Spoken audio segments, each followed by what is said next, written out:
So in today's lecture, we will discuss the conceptual questions of the first chapter, electrostatics, of class 12.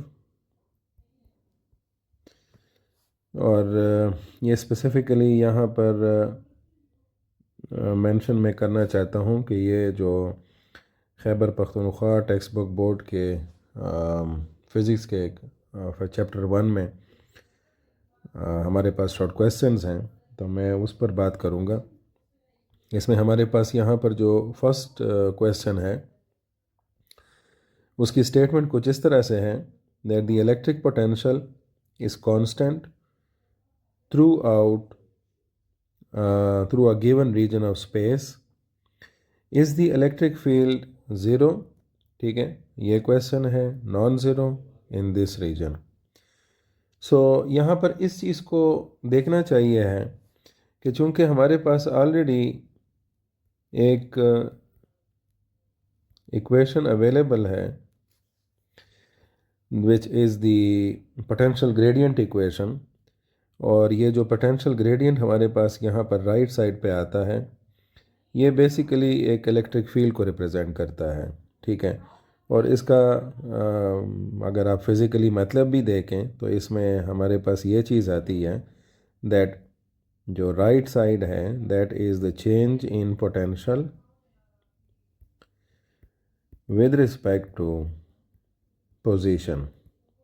ठीक है, और यहाँ पर question में जो स्टेटमेंट दी गई है उसमें यहाँ पर मेंशन किया गया है in the region given region of space वो कांस्टेंट है। ठीक है, और यहाँ पर हम चेंज की बात कर रहे हैं। सो पहले बात तो यहाँ पर हमारे पास क्लियर होनी चाहिए है कि अगर डेल्टा वी की वैल्यू पोजीशन के लिहाज से चेंज नहीं हो रही, ये ज़ीरो है, सो इसका मतलब ये हुआ कि वी जो है पोटेंशियल वो हमारे पास क्या रहेगा, कांस्टेंट रहेगा।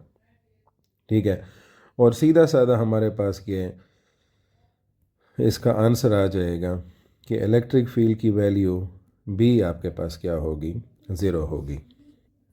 अब इसको अगर आप एक चार्ज हॉलो स्फीयर के केस में देख लें, सो ऑब्वियसली अगर आप इस पॉइंट से इस पॉइंट तक जाएंगे या इस पॉइंट से इस पॉइंट तक जाएंगे या लेट से यहाँ से इस पॉइंट तक जाएंगे, सो इसमें थ्रू आउट जैसे कि हमने गॉसेस लॉ की एप्लीकेशन में भी यहाँ पर ये बुक में पढ़ा हुआ है, सो पोटेंशियल की वैल्यू आपके पास सेम रहेगी, डेल्टा वी की वैल्यू ज़ीरो होगी, और इनसाइड हॉलो स्फीयर आपके पास जो इलेक्ट्रिक फील्ड है इट विल बी ज़ीरो। सो उस कंडीशन में तो हमने जो यहाँ पर ये रिज़ल्ट इस इक्वेशन से डिड्यूस किया है वो यहाँ पर अप्लाई होता है। लेकिन एक पॉइंट चार्ज के बारे में अगर हम चेक करें इस केस में, तो इस केस में आपके पास ये जो इलेक्ट्रिक लाइंस ऑफ फोर्सेस हैं, ये इलेक्ट्रिक लाइंस इन डायरेक्शन में आपके पास आ रही हैं। ठीक है, रेडियली आउटवर्ड।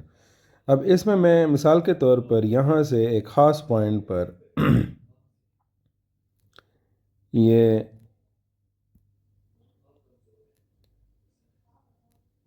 फासला चेक करता हूँ। मिसाल के तौर पर ये पॉइंट ले लें, आप ये पॉइंट ले लें, मतलब मैं कोशिश ये कर रहा हूँ यहाँ पर कि जो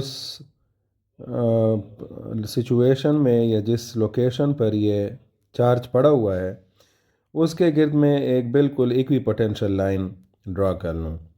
सो अब ये जो इक्वी पोटेंशियल लाइन मैंने ड्रा कर ली है, तो ज़ाहिर है यहाँ पर भी मैं अगर चेक करता हूँ तो इधर वी की वैल्यू लेट से मैं कहता हूँ कि एक वैल्यू मुझे मिल जाएगी ए, यहाँ पर भी मुझे V2 की वैल्यू मिल जाएगी, लेट से इट इज़ बी। लेकिन हमें पता है कि ये चूँकि ये वाली जो रेड सरफेस है, ये लाइन है, ये इक्वी पोटेंशियल है।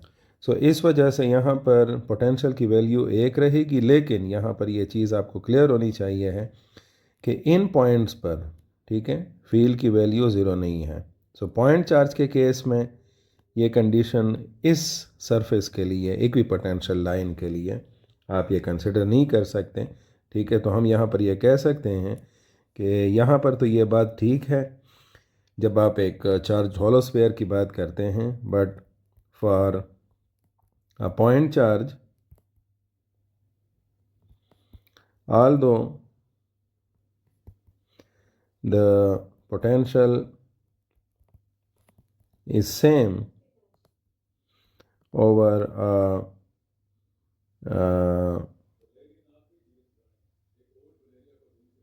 equipotential line or surface, still the electric field is non-zero। ठीक है, तो ये पॉइंट यहाँ पर हमें क्लियर होना चाहिए। तो उस केस में yes it is zero, but यहाँ पर आपके पास ये ज़ीरो नहीं होगा। सो आई होप सो यहाँ पर ये पॉइंट जो है, जो यहाँ पर क्वेश्चन किया गया था, उसमें उसके बारे में आपको क्लैरिटी हो गई होगी। मूव करते हैं हम क्वेश्चन नंबर 2 की तरफ। क्वेश्चन नंबर 2 में हमसे ये पूछा गया है कि if a point charge Q of mass m is released in a non-uniform electric field with field lines pointing in the same direction, will it make a rectilinear motion? ठीक है, सो ज़रा इस क्वेश्चन को समझने की कोशिश करें। इसमें बहुत सारी इंफॉर्मेशन दी गई है और उसी के मुताबिक आपने जवाब देना है। सो जहाँ तक पॉइंट चार्ज क्यू की और मैस का ताल्लुक है, ये तो बहुत प्लेन इन्फॉर्मेशन है, लेकिन जो पहली इन्फॉर्मेशन यहाँ पर इन्होंने दी हुई है वो नॉन यूनिफॉर्म इलेक्ट्रिक फील्ड है, लेकिन उसमें जो फील्ड लाइंस हैं वो उनकी डायरेक्शन सेम है। ठीक है, तो अगर आपके पास कोई फील्ड लाइंस इस तरह होती हैं, सो इनकी जो बिल्कुल वैल्यू नॉन यूनिफॉर्म होने की वजह जो है वो क्या होती है, वो कर्व्ड नेचर होती है।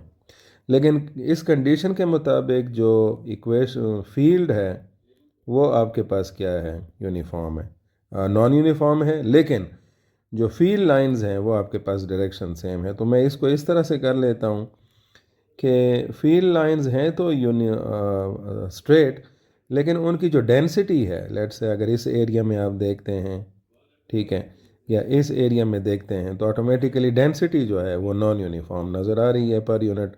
अब ज़ाहिर है ये 3 रीजन्स में अगर यहाँ पर आपको बताऊँ, सो इस रीजन के दरमियान, इस रीजन में आपको let's say only 2 wave lines मिल रही हैं, यहाँ पर 3 लाइंस मिल रही हैं, यहाँ पर काफ़ी 3 4 5 6 लाइंस मिल रही हैं, इस तरह से ज़्यादा।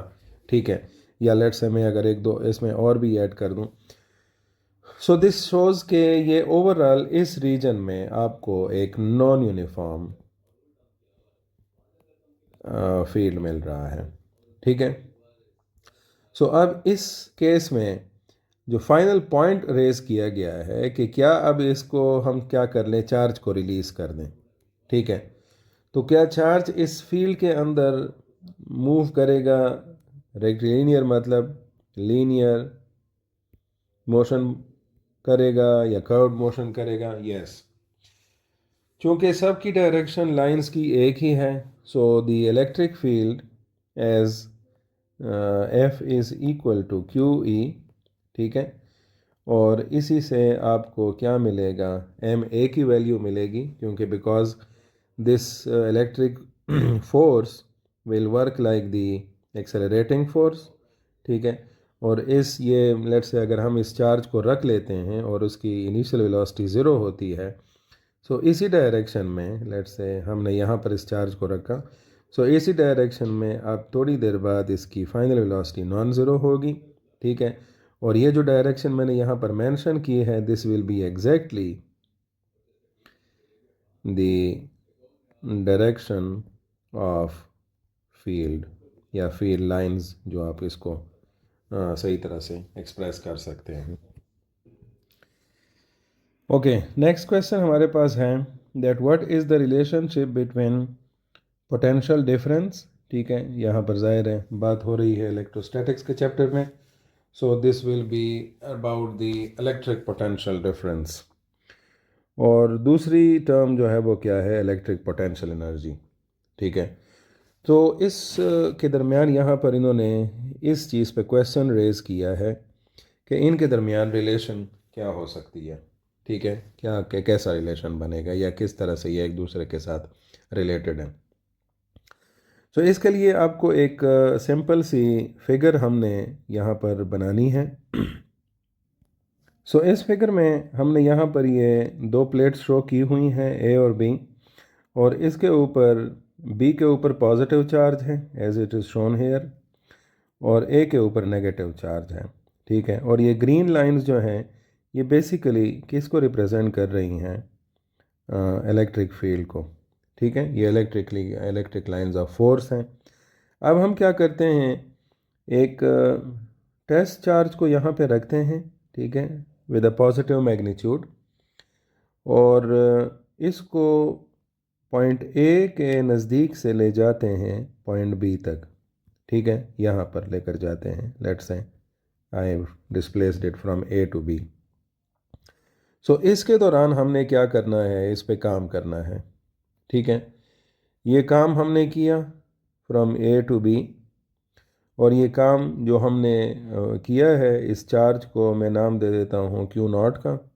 So that work is done per unit charge, और ये चीज़ या ये जो फिज़िकल क्वांटिटी आपके पास बनेगी, this will be equal to the potential difference.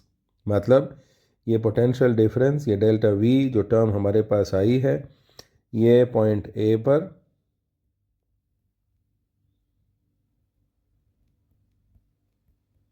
ये इसके बराबर होगी। This will be equal to V B minus V A, ठीक है। सो ये पॉइंट बी और पॉइंट ए के दरमियान पोटेंशियल के बराबर होगा। क्या चीज़ कि हमने कितना काम इस पे किया है और ये कितने चार्ज पे किया है, ठीक है। और ये जो डब्ल्यू ए बी है या वर्क है, इसको हम डेल्टा यू बी कहते हैं, ठीक है, which is the change in potential energy और सिंपली पोटेंशियल एनर्जी। सो अगर मैं इसको रीराइट करूं, delta V is equal to delta U A B divided by Q naught, तो ये जो न्यूमरेटर में आपके पास टर्म बनी है, this is electric potential energy per unit charge, ठीक है। और ये जो ये वाली टर्म आपको पास बनी है, this is actually the potential difference या इलेक्ट्रिक पोटेंशियल डिफरेंस। लेकिन जो पोटेंशियल एनर्जी है डेल्टा यू, ठीक है, जो हमने ए से बी तक मूवमेंट से हासिल की है, और उसका जो बेसिक रीज़न था वो ये वर्क था, ये आपके पास पोटेंशियल एनर्जी है। और ये जो पोटेंशियल एनर्जी है, this is actually associated with the charge. और ये कौन सा चार्ज है, क्यू नॉट, जो टेस्ट चार्ज है। लेकिन जहाँ पर ये इलेक्ट्रिक पोटेंशियल डिफरेंस का ताल्लुक है, ठीक है, या पोटेंशियल का ताल्लुक है, ये फील्ड से रिलेटेड टर्म है, ठीक है, इलेक्ट्रिक फील्ड से रिलेटेड टर्म है ये। सो although they are related to one another in this equation, but they are quite different entities.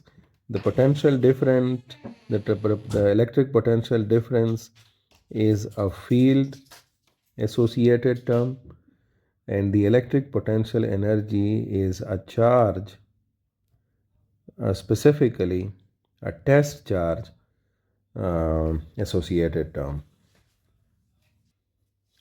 Next question यहाँ पर है हमारे पास, how are units of volts and electron volts related, ठीक है, and how do they differ. So ये चीज़ हमें यहाँ पर कंफर्म होनी चाहिए है कि वोल्ट जो है ये बेसिकली पोटेंशियल डिफरेंस का यूनिट है, ठीक है, या इलेक्ट्रिक पोटेंशियल डिफरेंस आप इसे कहते हैं, या सिंपली इलेक्ट्रिक पोटेंशियल कहते हैं, ठीक है। और जो इलेक्ट्रॉन वोल्ट हैं,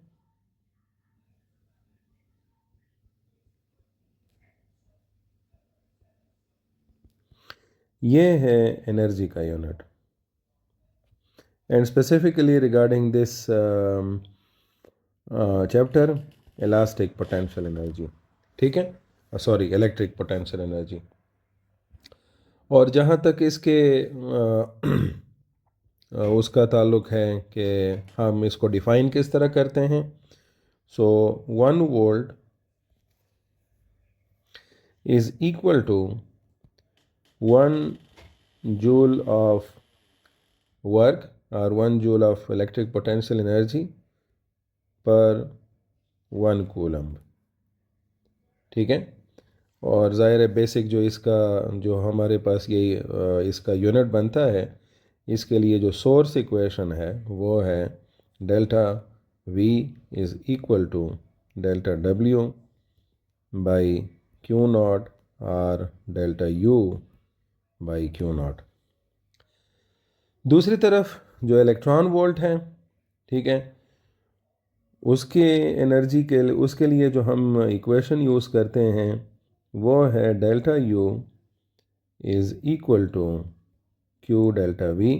आप इसको क्यू नॉट यहाँ पर मेंशन कर दें, ठीक है। सो अगर मैं डेल्टा U की जगह 1 इलेक्ट्रॉन वोल्ट लगा लूँ तो ये किस तरह से बनेगा। क्यू नॉट जो कि 1 इलेक्ट्रॉन का मतलब इलेक्ट्रॉनिक चार्ज है, that will B 1.6 into 10⁻⁻19 coulomb, ठीक है, इंटू 1 वोल्ट। और 1 वोल्ट की जगह अगेन अगर आप ये वाली टर्म यहाँ पर लगा देंगे, नेक्स्ट स्टेप में आप लगा दें 10⁻⁻19 कूलम मल्टीप्लाइड बाई 1 जूल पर 1 कूलम, ठीक है। तो यहाँ पर ये टर्म आपके पास कैंसिल हो जाएगी and that will be equal to 1.6 into 10⁻⁻19 joules of energy. So यहाँ पर आपको इनका ये रिलेशन नज़र आ सकता है that they are inter related in this equation, ठीक है। सो ये तो आपके पास यहाँ पर इसका रिलेशन हो गया। जहाँ तक डिफरेंस का ताल्लुक़ है, मैंने इसमें सबसे टॉप पे भी मेंशन किया हुआ है कि वोल्ट जो है जिस फिज़िकल क्वांटिटी का यूनिट है उसको हम इलेक्ट्रिक पोटेंशियल डिफरेंस कहते हैं, और electron volt is the unit of electric potential energy, ठीक है। सो आई होप सो यहाँ पर ये पॉइंट है हमारा क्लियर हो चुका होगा। अगला क्वेश्चन जो हमारे पास है that how can the electric potential be high when the electric potential energy is relatively low, ठीक है। सो इस क्वेश्चन को समझने के लिए हमें एक फिगर यहाँ पर ड्रॉ करनी होगी इलेक्ट्रिक फील्ड की। सो इस फिगर में हमारे पास जो मिसाल के तौर पर यहाँ पर हम इस प्लेट को पॉजिटिव चार्ज दे दें, ठीक है, और ये वाला प्लेट हमारे पास नेगेटिव चार्ज हो, say I call it as A and this is B plate, ठीक है। ऊपर वाला ए प्लेट हो गया, नीचे वाला बी प्लेट हो गया। और as we know that the positive plate will be at high potential, ठीक है, and that the negative plate is at the lower potential।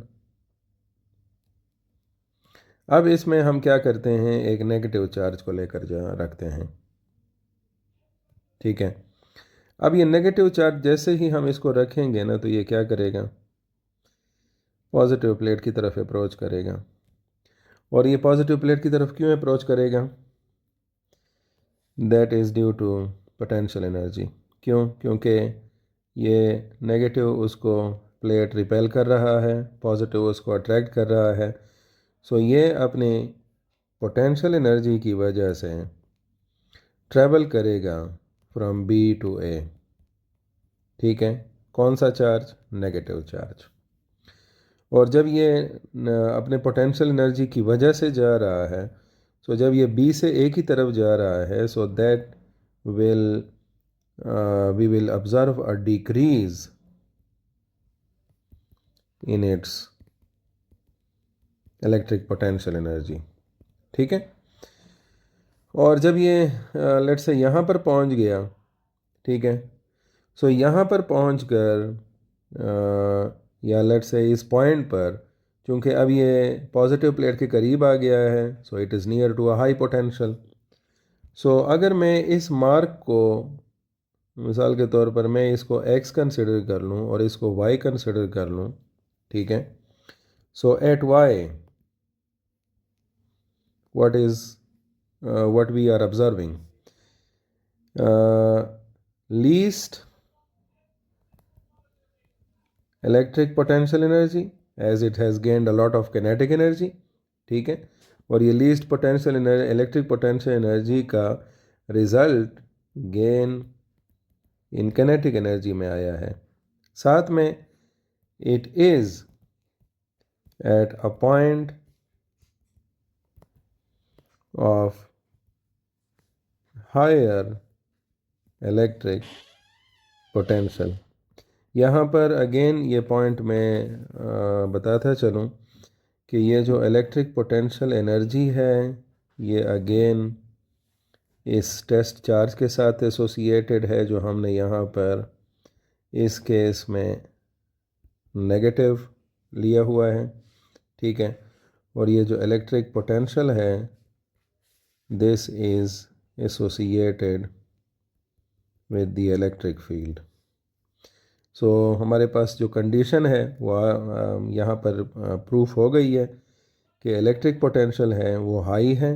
सो जो वाई लोकेशन है उस पर आपके पास इलेक्ट्रिक पोटेंशियल की वैल्यू हाई है और इलेक्ट्रिक पोटेंशियल की एनर्जी की वैल्यू जो है वो यहाँ पर लो है।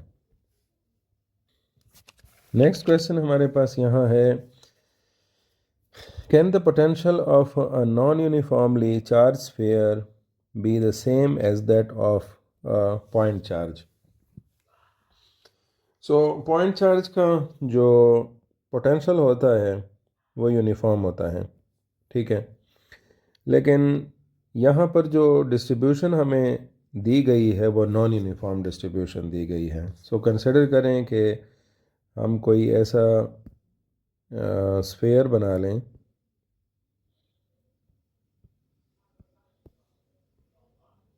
ठीक है, और इसमें इस वाले रीजन पर मिसाल के तौर पर हम ज़्यादा, इस वाले रीजन पर हम ज़्यादा चार्ज रख दें लेट्स से, ठीक है, अकॉर्डिंग टू दी कंडीशन या हमारे पास ज़्यादा पॉजिटिव चार्ज है, यहाँ पर कम पॉजिटिव चार्ज है, इधर भी ज़्यादा पॉजिटिव चार्ज है, यहाँ पर फिर कम पॉजिटिव चार्ज है, यहाँ पर फिर ज़्यादा पॉजिटिव चार्ज है।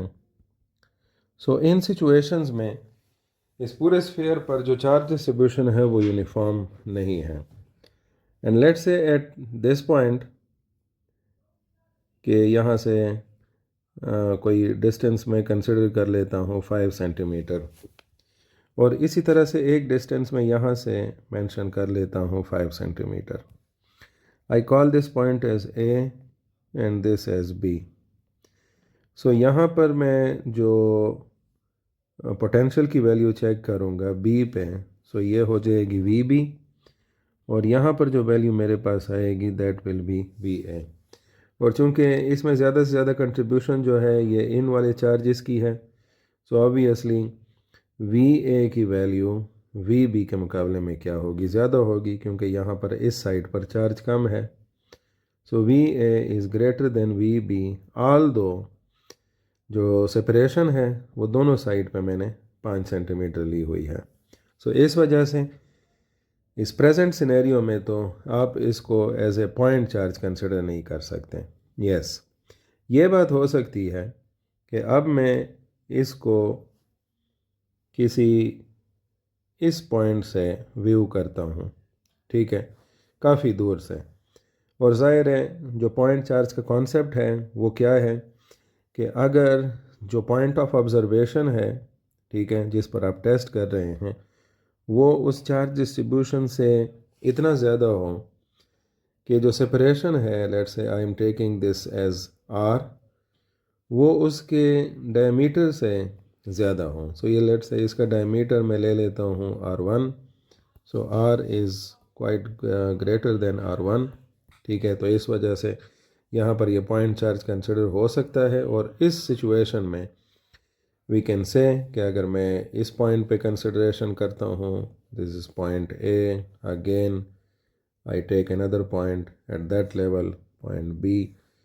या इसी तरह से कोई तीसरा पॉइंट मैं लेता हूँ इतने ही इक्वल डिस्टेंस पे, पॉइंट सी, तब जाकर ये पॉसिबिलिटी हो सकती है। अदरवाइज़ क्लोज़र रीजन में ये पॉसिबिलिटी नहीं हो सकती कि आप उसको एज ए यूनिफॉर्म पोटेंशियल हर जगह पर आपको फील करें। जैसे कि अगर ये 5 सेंटीमीटर मैंने इधर लिया हुआ है, तो इधर भी मैं अगर 5 सेंटीमीटर पर सी पॉइंट पर चेक करता हूँ तो वी सी की वैल्यू जो है वो वी ए या वी बी के बराबर नहीं होगी। So it can not be treated in the nearest places. Far most places जो हैं उनमें इसको कंसिड्रेशन में लाया जा सकता है।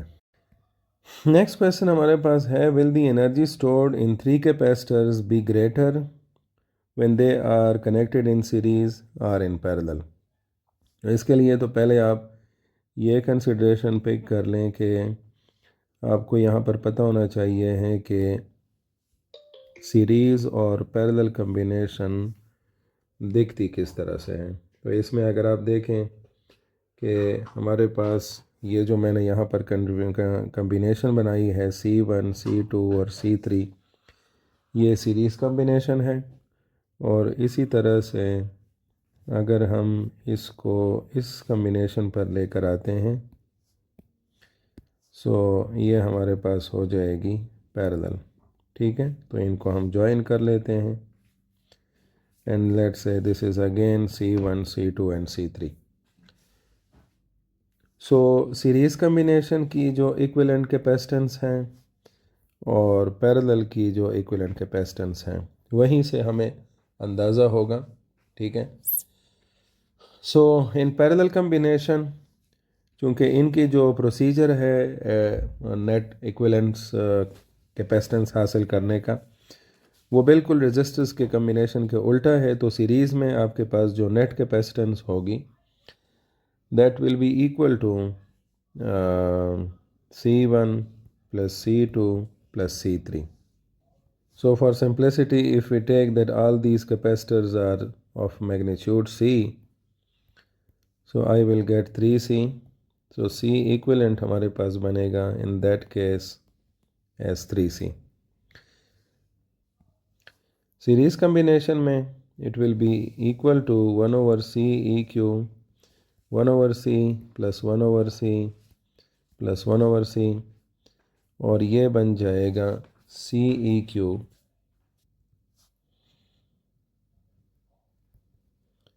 दिस विल बिकम C/3 अगर आप इसको सॉल्व कर लें सिंपली। सो इस केस में अब हम आते हैं एनर्जी स्टोर्ड के जो फार्मूला है, U is equal to half CV²। तो आप देखें एनर्जी स्टोर जो है वो कैपेसिटेंस पे डायरेक्टली डिपेंड करती है। और पैरेलल के केस में वी गॉट C/3 और सीरीज़ के केस में we got 3C। So very simple कि जो पैरेलल कम्बिनेशन की नेट कैपेसिटेंस है वो सीरीज़ के नेट कैपेसिटेंस से ज़्यादा है, ठीक है।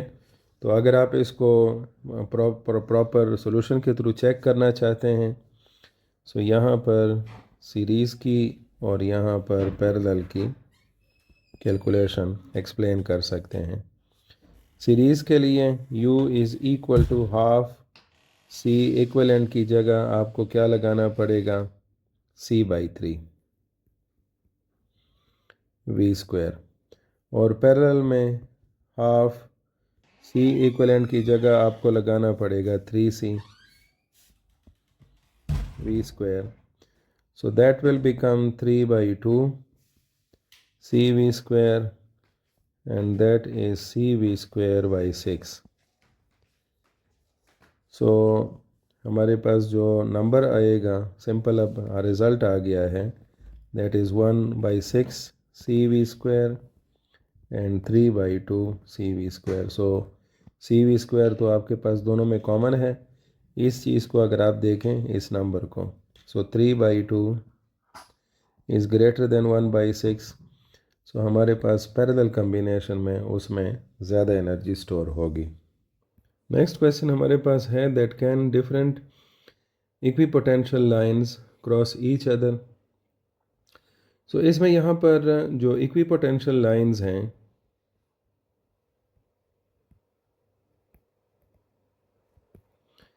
ये हर एक की एक यूनिक वैल्यू होती है। मिसाल के तौर पर यहाँ पर एक मैं टेस्ट चार्ज रखता हूँ पॉजिटिव। अब ये इसकी एक इलेक्ट्रिक यूनिक इक्विपोटेंशियल लाइन होगी, ये दूसरी इक्विपोटेंशियल लाइन होगी, ठीक है। और थोड़ा सा अगर इस फिगर को हम नीट कर दें इस तरह से,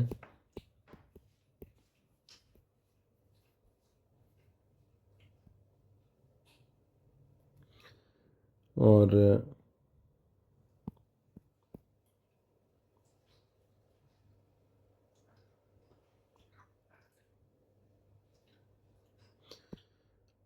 सो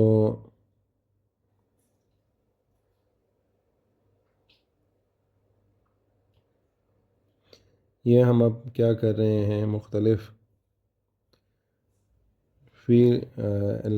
इक्विपोटेंशियल लाइंस ड्रॉ कर रहे हैं।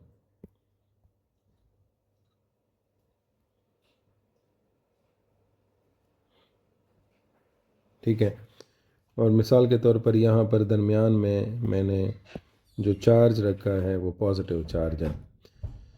सो ऑब्वियसली ये जो पहला हमारे पास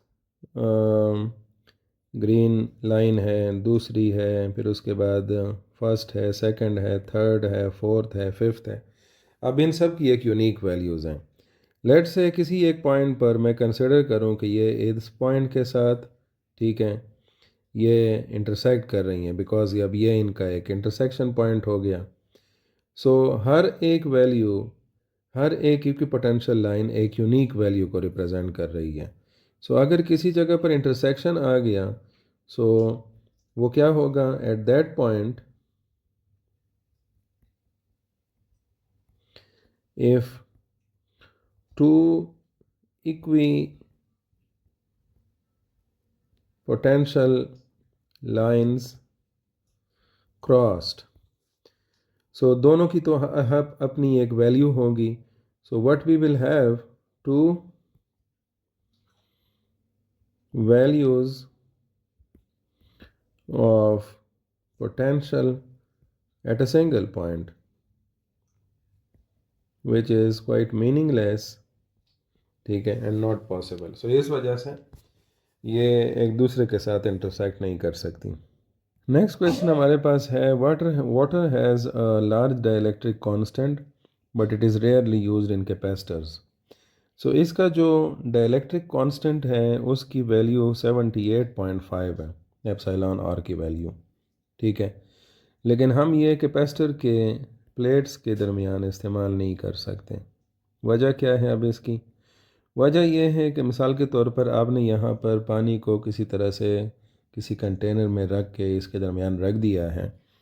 सो इसके दरमियान H हाइड्रोजन आयन और OH आयन्स अवेलेबल हैं जो कि कंडक्ट कर सकते हैं, ठीक है। और we do not need any conductor in the within the plates. So इनकी जो कंडक्शन की एबिलिटी है वो एक नेगेटिव इम्पैक्ट है, किसके लिए? चार्जिंग के लिए। इसकी ये जो डाइलेक्ट्रिक कांस्टेंट की वैल्यू है ये वेरिएबल है, ठीक है, विद रिस्पेक्ट टू टेम्परेचर, ठीक है। सो जब ये वेरी करेगी तो ऑटोमेटिकली कैपेसिटेंस का भी वैल्यूज़ वेरी होती जाएंगी, और हमारे पास एक कैपेसिटर जो है उसको हम फिक्स कैपेसिटेंस के साथ मार्क नहीं कर सकते। ठीक है, दूसरा पॉइंट हमारे पास हो गया। तीसरा, इसमें आपके पास ऑलरेडी डाइपोल मोमेंट्स होते हैं।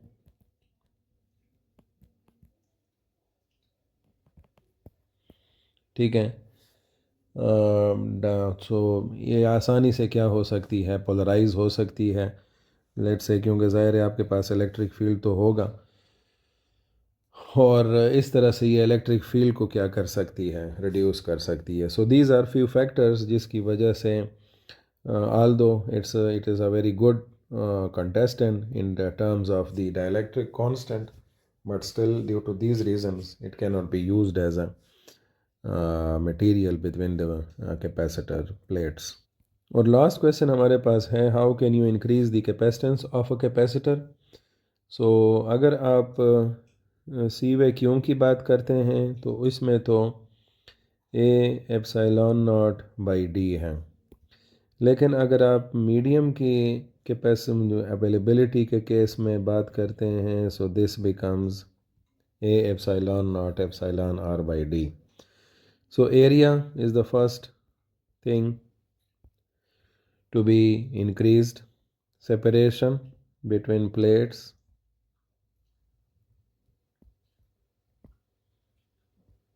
ठीक है, मिनिमम होना चाहिए है। एरिया को मैक्सिमाइज कर सकते हैं जब आपके पास कैपेसिटेंस की वैल्यू इंक्रीज़ की जा सकती है।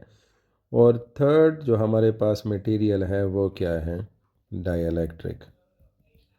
ठीक है, तो जो भी डाइलेक्ट्रिक इस्तेमाल करते हों उसकी एप्सिलॉन आर जो कि रिलेटिव परमिटिविटी की वैल्यू है, ठीक है, वो जितनी ज़्यादा होगी उतने ही उसकी कैपेसिटेंस जो है वो मैक्सिमम होगी।